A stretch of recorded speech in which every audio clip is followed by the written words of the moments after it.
Hello everyone, स्वागत है आप सबका। इस वीडियो में हम ग्रेजुएशन पार्ट 1 सेशन 19-22 के बोटनी ऑनर्स पेपर 1 का क्वेश्चन नंबर 61 से डिस्कस करने वाले हैं। तो देखते हैं, क्वेश्चन नंबर 61 है, in a cilium there are 9 peripheral doublets of microtubules, तो ये सही है। सेकेंड, 9 इंटर डबलेट ब्रिज, ये भी सही है। 9 रेडियल स्पोक्स, ये भी सही है। और 1 सेंट्रल शीथ, ये भी सही है। तो इसका चारों स्टेटमेंट सही है, तो इसका आंसर डी हो जाएगा। नेक्स्ट क्वेश्चन है, in a centriole the peripheral fibrils are in doublet, triplet, quadruplet, none. तो सेंट्रियोल्स के अंदर जो पेरिफेरल फिब्रिल्स होते हैं वो ट्रिपलेट होते हैं, तो इसका आंसर ऑप्शन नंबर बी हो जाएगा। क्वेश्चन नंबर 63 है, nucleus was discovered by Virchow Robert Brown, Fontana Robert Hooke. तो न्यूक्लियस जो है वो रॉबर्ट ब्राउन ने डिस्कवर किया था, तो इसका आंसर ऑप्शन नंबर बी हो जाएगा। नेक्स्ट है, the term perinuclear space is used for. तो पेरी न्यूक्लियर स्पेस जो है वो न्यूक्लियर मेम्ब्रेन के जो दोनों न्यूक्लियर मेम्ब्रेन का जो दोनों लाइनिंग होता है उसके बीच का जो गैप होता है, स्पेस होता है, उसको बोलते हैं पेरी न्यूक्लियर स्पेस। तो फर्स्ट स्टेटमेंट है, ऑप्शन है, the space occupied by nucleus in the cell, ये गलत है। दूसरा, the space occupied by nucleolus in the cell, ये भी गलत है। तीसरा, space between two nuclear membrane, दो न्यूक्लियर मेम्ब्रेन के बीच का जो स्पेस होता है उसको बोलते हैं पेरी न्यूक्लियर स्पेस, तो ये सही होगा।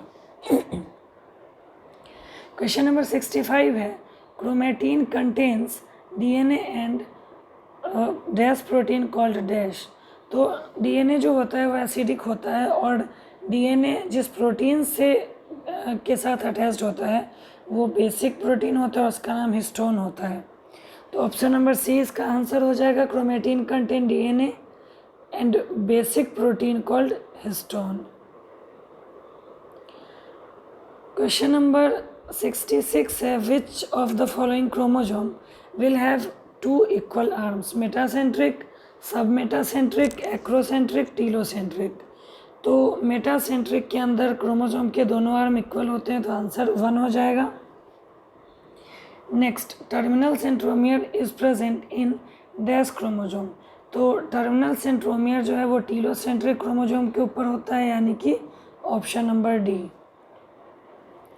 नेक्स्ट क्वेश्चन है, the small fragment of chromosome present after the secondary construction is called. तो सेकेंडरी कंस्ट्रक्शन के बाद जो क्रोमोजोम का फ्रेगमेंट होता है उसको सैटेलाइट बोलते हैं, यानी कि option number A. Question number 69 है, in a chloroplast light reaction takes place in stroma, grana, outer membrane, inner membrane. तो लाइट रिएक्शन जो है वो ग्रेना के थाइलाक्वेट्स के ऊपर होता है, यानी कि option number B. In a chloroplast dark reaction takes place in, dark reaction stroma के अंदर होता है, यानी कि option number A. Question number 71 है, चूज द करेक्ट स्टेटमेंट। इनमें से आपको करेक्ट स्टेटमेंट चूज करना है। तो G naught stage is called the quiescent stage of cell, ये सही है। ऑप्शन नंबर 1 जो है वो स्टेटमेंट 1 सही है, यानी कि बी और डी तो कट जाएगा। Next, G naught stage is called nascent, तो सेकेंड स्टेटमेंट तो गलत है। Third, interphase is called the resting phase of the cycle. और नेक्स्ट है, DNA synthesis takes place during इस फेज ऑफ इंटरफेज। तो ये दोनों स्टेटमेंट सही हैं, तो 1, 3 और 4 यानी कि ऑप्शन नंबर सी जो है वो आंसर हो जाएगा। क्वेश्चन नंबर 72 है, the cells that do not divide further exit G1 phase to enter an inactive phase called G naught phase. जिस सेल को आगे डिवाइड नहीं होना होता है वो G1 फेज के बाद इस फेज में ना जाके जी नॉट फेज में एंटर कर जाता है। क्वेश्चन नंबर 73 है, the phase corresponding to the interval between mitosis and initiation of DNA replication. तो माइटोसिस और इनिशिएशन ऑफ डीएनए रेप्लिकेशन के बीच में जो फेज़ आता है उसको G1 फेज़ बोलते हैं, यानी कि option number B. The phase after S phase in interphase is called G2 phase. S phase के बाद G2 फेज आता है। Next, if an onion cell 2n is equals to 16 is undergoing mitosis, the number of chromosome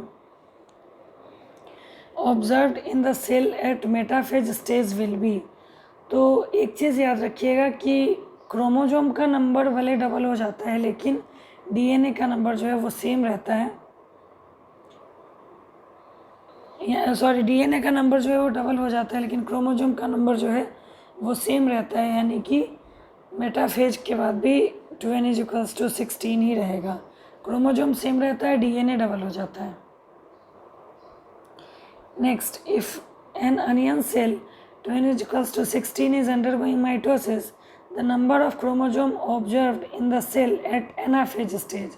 तो फिर वही बात कि जो इस फेज है उसमें डीएनए रेप्लिकेशन होता है, यानी कि डीएनए का नंबर डबल हो जाता है लेकिन क्रोमोजोम का नंबर जो है वो किसी भी स्टेज में सेम रहता है, यानी कि 16।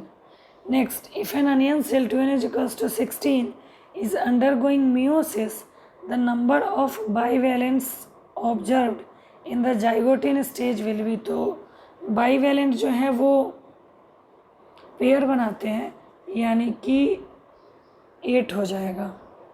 Next, if an onion cell 2n is equals to 16 is undergoing meiosis, the number of tetrads observed in the pachytene stage, तो वो भी 8 हो जाएगा, यानी कि option number A. Next, the amount of DNA two C is of a diploid cell undergoing mitosis will be. तो DNA जो है वो G2 में 4C हो जाएगा, यानी कि इस फेज में डबल होगा तो G2 में 4C रहेगा, तो option number C. Next, DNA replication takes place in, तो डीएनए रेप्लिकेशन इस फेज में होता है।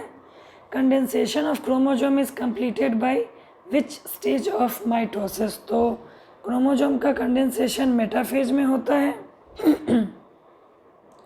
Next, the complete breakdown of nuclear membrane during cell division marks the beginning of, तो कंप्लीट ब्रेकडाउन जो है वो न्यूक्लियर मेम्ब्रेन का वो प्रोफेज में होता है और उसके बाद शुरुआत बिगनिंग किसका होता है, मेटाफेज का।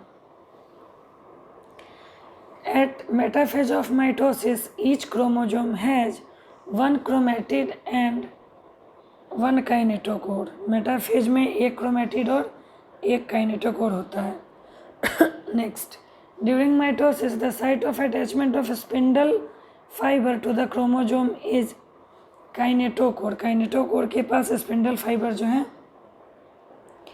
अटैच होते हैं। Next, in mitotic metaphase whole chromosome is attach to spindle fibre, ये गलत है। तो वैसे भी आप देख सकते हो ऑप्शन नंबर 1, 2, 3 तीनों में होल क्रोमोजोम जो अटैच नहीं होता है, सिर्फ और सिर्फ काइनेटोकोर से अटैच होता है सेंट्रोमियर के पास, यानी कि ये वाला जो है second option. Chromosome come to lie at equator, chromosome get connected to spindle fibre by their kinetochore. 2 और 3 स्टेटमेंट सही है, तो आंसर इसका डी हो जाएगा। Next, chromosome move to equator in metaphase. Metaphase में क्रोमोजोम जो है वो इक्वेटर पे आता है। Next, chromosome split and chromatid separate in which stage, तो क्रोमोजोम स्प्लिट और क्रोमेटिड जो है सेपरेट होता है एनाफेज में। क्वेश्चन नंबर 88 है, the stage of mitosis in which spindle fibre attach to kinetochore of chromosome, तो मेटाफेज के अंदर स्पिंडल फाइबर जो है वो काइनेटोकोर से अटैच होता है। क्वेश्चन नंबर 89 है, इन anaphase stage of mitosis each chromosome move towards equatorial plate, तो ये गलत है क्योंकि क्रोमोजोम जो है मेटाफेज में ही इक्वेटोरियल प्लेट पे जाता है। Each chromosome moves away from equatorial plate, ये सही है बिकॉज कि डिवीज़न के बाद क्रोमोजोम जो है वो इक्वेटोरियल प्लेट से पोल्स की तरफ मूव करते हैं, तो सेकेंड स्टेटमेंट सही है। Third, during anaphasic movement of chromosome centromere is towards the pole, तो ये भी सही स्टेटमेंट है, यानी कि सेकेंड सही है, थर्ड सही है। फोर्थ देखते हैं, during anaphasic movement of chromosome the centromere is towards equatorial plate, ये गलत है, यानी कि सेकेंड और third. Next, in which stage of mitosis decondensation of chromosome takes place, तो डीकंडेंसेशन जो है वो टीलोफेज में होता है, कंडेंसेशन प्रोफेज में और डीकंडेंसेशन टीलोफेज में।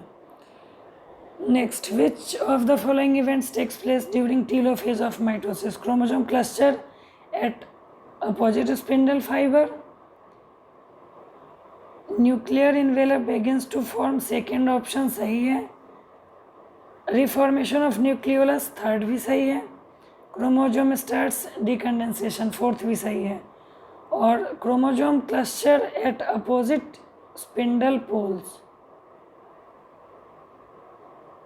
ये वाला भी हो जाएगा, यानी कि 91 का जो आंसर है वो ऑप्शन नंबर सी हो जाएगा। क्रोमोसोम क्लस्टर जो है वो अपोजिट पोल्स पे प्रेजेंट रहते हैं। ये क्वेश्चन नंबर 91 तक हुआ। नेक्स्ट वीडियो में हम लोग 92 से कंटिन्यू करेंगे।